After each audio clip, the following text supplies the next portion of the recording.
5 global destinations welcoming Black people after America's historic wave of deportations. You won't believe the places Black people are flocking to as they rebuild their lives after being swept up in America's historic wave of deportations. Welcome to BLK Lens, and in today's video, we're diving into a list that flips the script on everything you might have heard about unwelcoming destinations. These are 5 countries quietly becoming new havens for the global Black community. From West Africa to South America, from immigration policies that open doors to thriving Black communities on the rise, these places are sending a clear message. We see you, and you can stay. But don't get it twisted, these aren't flawless utopias. Behind the warm welcome still lie unequal social structures, unspoken biases, and historical tensions that haven't quite healed. In this video, we're going beyond surface-level facts like visas, living costs, or scenic views. We're unpacking the real experiences Black immigrants are facing, from the subtle side eyes while apartment hunting to the quiet loneliness of living among people who share your skin color but not your story. If you've been thinking about starting over somewhere new, or just want to better understand the countries where Black folks are carving out space and calling it home after being pushed to the margins in the US, you're in the right place. Stick around until the end. What you're about to hear might not only shape your next journey, but also shift how you understand what it really means to belong. And as always, don't forget to like, subscribe, and turn on notifications so you never miss a story from BLK Lens, the place where we tell the stories the world often skips over. 1. Ghana. There's a quiet paradox unfolding across the Atlantic. As deportation flights quietly remove groups of Black people from the United States, on the other side of the ocean, a land once marked as the starting point of the slave trade is now opening its doors, beckoning them back, as if history itself is trying to rewrite its final lines. Ghana, that name that feels both distant and deeply familiar, is no longer just a spot on the map of West Africa. For many in the global Black community, it's becoming a whisper with weight. Come home. Many Black travelers say the moment they step off the plane at Kotoka Airport doesn't feel like any other landing. There are no suspicious glances, no cold voices asking for extra documents, no sighs of exhaustion from having to prove you're harmless. Instead, there's a strange calm, a sense that maybe, just maybe, it's okay to let your guard down. But as that calm settles, another layer of reality slowly surfaces. Ghana isn't shy about its ambition to become a center of global Black identity.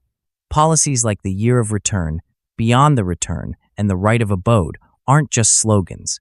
They're Ghana's way of redefining national identity by acknowledging a long-denied truth, that those on the other side of the ocean are not foreigners, but severed memories. With the Right of Abode, people of African descent are invited to live in Ghana indefinitely. With Beyond the Return, they're encouraged to invest, settle, and even gain citizenship. It's the state's formal way of stitching history back together. But just because a door opens doesn't mean everything behind it is smooth. Stories are not rare of returnees tangled in land disputes, red tape, or the weight of a bureaucracy not quite ready for this flood of familiar strangers. In Accra, there's a buzz Diaspora-owned restaurants, art spaces, vibrant community hubs. But in the quiet moments, another reality emerges. Women paying triple the local rent because they're seen as obroni, business owners waiting 2 years for a permit, singles feeling the social chill of being unmarried in a culture where that still raises eyebrows. The truth is, the very idea of home means something different on each side of this story. To many Ghanaians, it's a developing country with concrete challenges and dreams. But to those returning, it's a symbol, a place where every street and stone carries the echo of something ancestral. And between that symbol and the lived experience lies a haunting tension. At festivals like Chael Wote, or in the stillness of Cape Coast Castle, tears aren't just for the past, they're for the present confusion. How do you live in a place that's both a dream and a test? In places like East Legon or the Pan-African Village, you can see the work of rebuilding. Vegan cafes, creative hubs, urban farms, they're becoming lifelines for a generation of Black returnees trying to piece together a life while searching for themselves. But their presence doesn't go unnoticed. A University of Ghana study shows that around 63% of locals support their return. That leaves a quiet 37% who don't, and their silence can be felt when housing prices climb, land gets contested, and new diaspora villages begin to rise like parallel worlds. Ghana may not be paradise. But in a world where the American passport means less and less for Black people, Ghana feels like a promise of a place that won't ask why you've come, but simply opens the gate like it's been waiting all along. And maybe, in this world of constant movement, the most precious thing isn't where you live, but where you can finally stop pretending. 2. Portugal. Something quiet is unfolding in Europe. Just beneath the terracotta rooftops and sleepy cafes of Lisbon, the footsteps of Black migrants are arriving. Not loudly, not dramatically, but steadily, like waves returning to the shores of the Atlantic. As deportation grows harsher in the US, and the gates of other Western powers slowly shut, Portugal opens just enough a crack in the wall, really for people to begin whispering to each other. Maybe we should try there. No. Many Black people say Portugal wasn't their dream, it was just a practical choice. Easy visa, low cost of living, sunshine all year. But when they arrived, they sensed something different. Not a paradise, but a softer rhythm, a little less tension, a place where a stranger's gaze doesn't instantly make you reach for your wallet to prove you're not stealing. Lisbon, Porto, Lagos, once just beach towns and pastries, are now becoming part of a larger story, one about rebuilding identity while searching for peace. The Portuguese government seemed to realize this sooner than most. Instead of building walls, they handed out keys visas like D7 and D2 that don't ask for EU citizenship, just proof of income or a business plan. It sounds generous, but reality tells a more complex story. Some applicants wait up to 18 months for their legal documents, an eternity when you're trying to live in a country where you exist only as a backlog file. It's not rare for Black tenants in Lisbon to be refused apartments without explanation or be quoted rent prices far above average, not because they've done anything wrong, but because they don't look reliable. Some neighborhoods like Cova de Moura still face aggressive police patrols, relics of a post-colonial Portugal that hasn't fully shed its shadows. But the part that lingers isn't the paperwork or patrols, it's the small things. The loaded glances, the jokes that aren't quite funny, the sense that belonging here always comes with a quiet clause. Still, it's within those cracks that something is taking root. In Lisbon's Martin Moniz, markets burst with dried fish, pungent spices, and the overlapping sounds of Angola, Cape Verde, Mozambique, a messy, lively mosaic of a Lusophone diaspora. In Porto's Bonfim, Black digital nomads who've bounced between Berlin and Bangkok are settling in not for trendiness, but because here, no one makes you drink beer to prove you're assimilating. Down south in Lagos, former corporate workers are opening cafes, yoga studios, or just crafting quiet lives that don't require being watched. The truth is, most Portuguese locals seem open to Black newcomers, so long as they don't disrupt the status quo. But it's this conditional hospitality that makes people hesitate. Cultural festivals and community events go on, yes, but beneath every drumbeat, there's a quiet resentment when rents spike or when Airbnb replaces whole neighborhoods. Portugal isn't heaven, but compared to the doors slamming shut in the US, France, or the UK, it's still a door that opens even if just slightly. And in a world where a Black passport is always questioned, always explained, the ability to live somewhere where people ask what you plan to do rather than where you came from feels like a freedom worth chasing. 3. Canada. There's a particular stillness in Canada, a kind of quiet that feels polite, almost disarming, making it easy to believe this is a land of fairness and endless opportunity. But beneath the white snow and courteous smiles lies a more intricate reality, a place where safety doesn't always mean belonging, and kindness doesn't always translate into understanding. Many Black people say they choose Canada, not out of ambition but out of survival, because in the storm of deportations rolling through the US, Canada feels like a calmer harbor. At first glance, this is a country that knows when to open its doors. Legal frameworks allow for asylum claims when the US can no longer be considered safe, and recent court rulings have started to question whether America truly is the safe third country it claims to be. But once here, many quickly realize that safe and home are two very different landscapes. The truth is, plenty of Black deportees from the US are landing in Canada not because of glowing promises, but because no other option remains. Quiet, resilient communities are taking root in Nova Scotia, where the history of Black erasure is being stitched back together thread by thread. In Alberta, the oil industry draws Caribbean immigrants, but the reality often feels like living on the edges, scattered across neighborhoods no one talks about. In Windsor, just across the border from Detroit, people keep crossing back and forth as if they can't quite trust either side enough to stay still. But Canada is not just a destination. It's a mirror held up to a nation's own history. Its healthcare system is praised, yet wait times can stretch for months, with refugees and Black newcomers often bearing the longest delays. In schools, the practice of streaming grade 9 students into vocational tracks once pushed Black children aside at nearly double the rate of others, a quiet sidelining that few acknowledged but many felt. Even as carding, the random street checks, has declined, Black Torontonians remain stopped at higher rates. These details never make it into the immigration brochures, but they cling to daily life like snow packed into the soles of winter boots, persistent, cold, and hard to shake. It's not rare to hear of Black workers earning less on average, just 80 cents for every dollar earned by their white counterparts. When asked, most Canadians will say they oppose racism.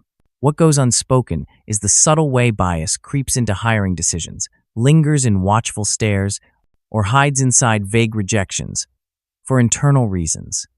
Many Black Canadians call it polite exclusion, a kind of quiet dismissal that leaves you questioning yourself.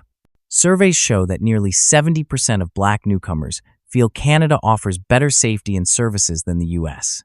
Yet between official kindness and the fragile realities of Black immigrants lies a gap that money alone can't fill. Billion-dollar investments in minority communities may help, but what's needed more is an honest reckoning.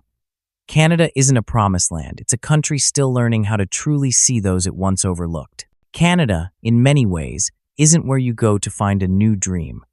It's where you learn how much space a community can carve out in a society that claims to be beyond racism but still hesitates to face it.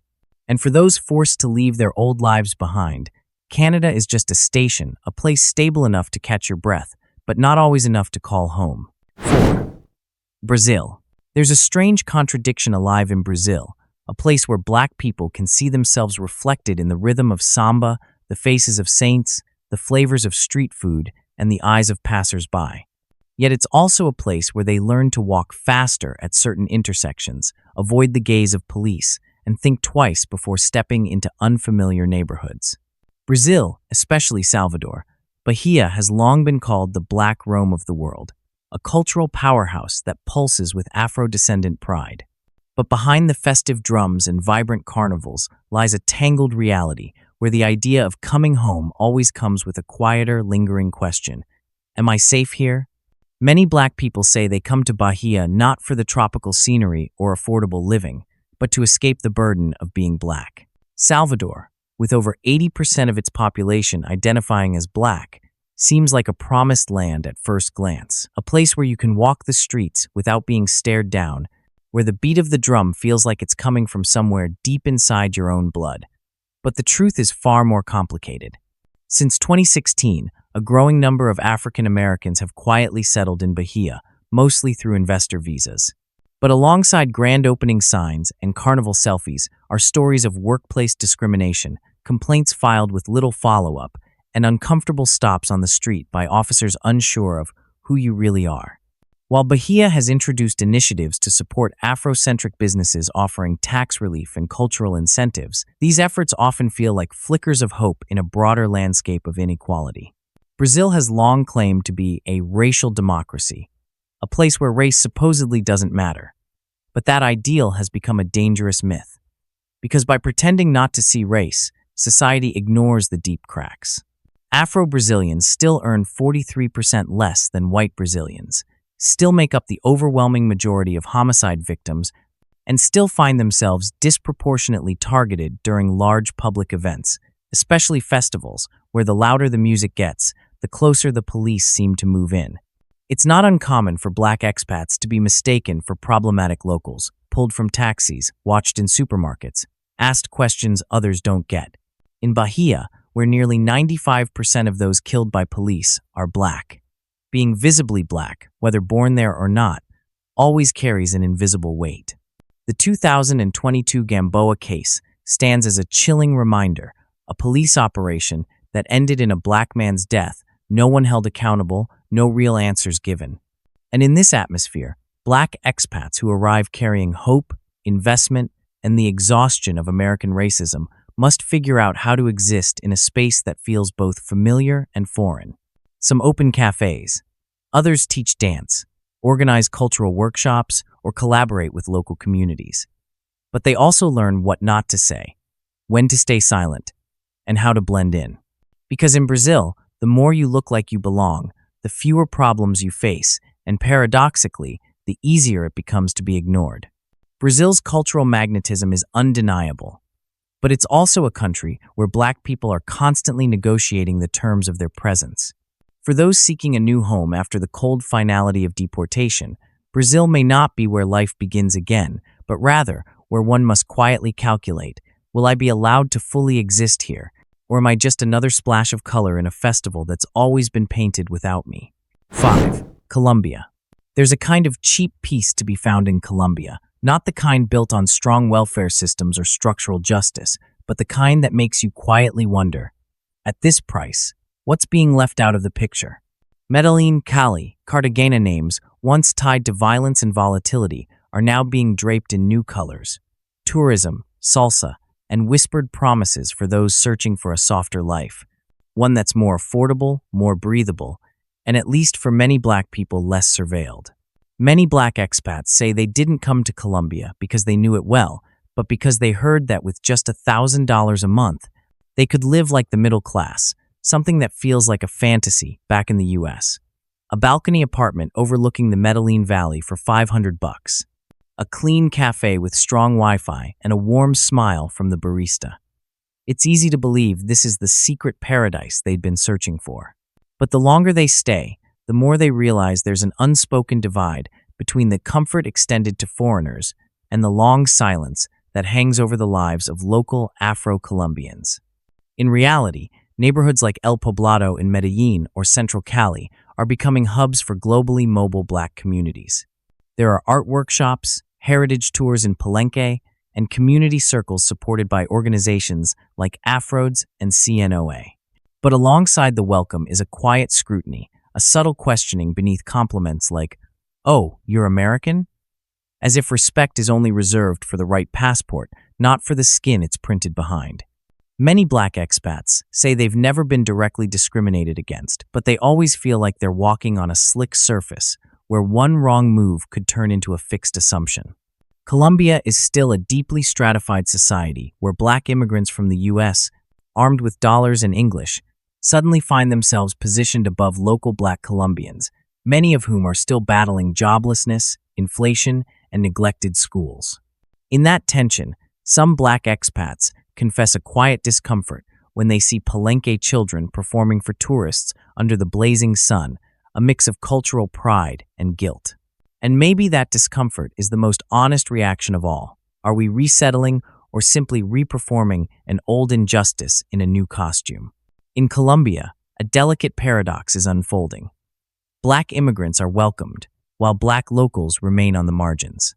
Visa policies like M3 for students or investment routes are flexible, but public systems, healthcare, education, protection still fail to reach the majority of the Black working class. Microaggressions reported by 39% of Black foreigners aren't headlines, they're background noise, reminders that even in places that feel breathable, there are thin layers of air we still have to tiptoe through. Colombia is a cultural gem, but it's also a mirror where every step a Black expat takes reflects back on the realities of the people who were already there. And in that flickering light, one tough question emerges. Are we finally finding a place to live or just rehearsing an all too familiar role, where Black people still have to negotiate their right to simply exist, no matter where they go? And that wraps up our look at 5 global destinations, now opening their arms to Black communities in the wake of America's historic wave of deportations. Each of these countries offers something unique, from cultural pride and economic promise to a deeper sense of belonging, but none come without their own contradictions. Layered social hierarchies, subtle discrimination, and wounds that haven't quite healed.